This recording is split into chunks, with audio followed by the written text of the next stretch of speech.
Саламатсыңар балдар. Бүгүнкү сабагыбыздын темасы бизди курчап турган табигый дүйнө.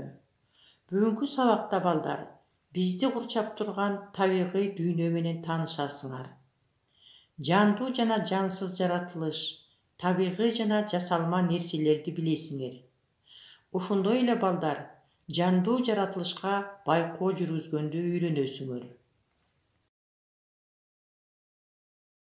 Бизди эмне курчап турат деген суроого жооп берүүгө биздин сезүү органдарыбыз көз, кулак, мурун, кол, тил жана терибиз жардам берет.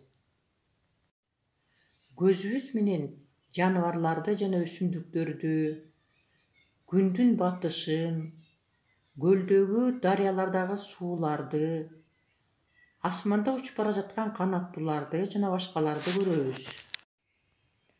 Ал эми кулагыбыз менен чымын-чиркейлердин ызылдаганын, чымчыктардын сайраганын, шамалдын добушун, учуп бараткан самолеттун үнүн жана башкаларды угабыз. Мурун аркылуу ар кандай жыттарды сезебиз. Тилибиз менен таттуу кулпунайдын, кычкыл лимондун даамын айырмалайбыз.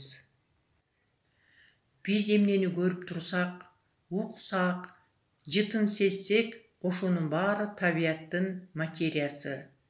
Алар биздин сезүү органдарыбызга таасир этип тургандыктан материалдуу.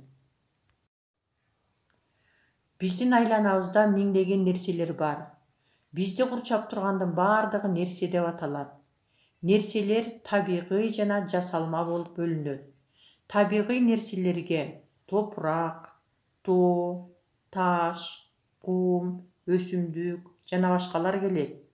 Жасалма нерселерге балта, күрөк, балка жана башкалар кирет. Ааламдагы ай, күн, планеталар чоң нерселердин дүйнөсү, макро дүйнөнү түзөт.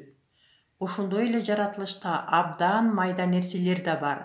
Аларды чоңойтуп көрсөтүүчү куралдардын, микроскоптун, лупанын жардамы менен гана көрүүгө болот.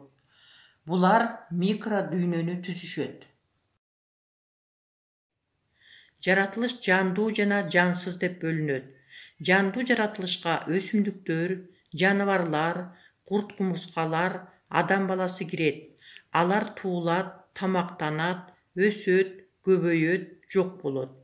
Ал эми жансыз жаратылышка аба, суу, топурак, таш кирет. Алар тамактанбайт, өспөйт, тукумун көбөйтпөйт, жок болбойт.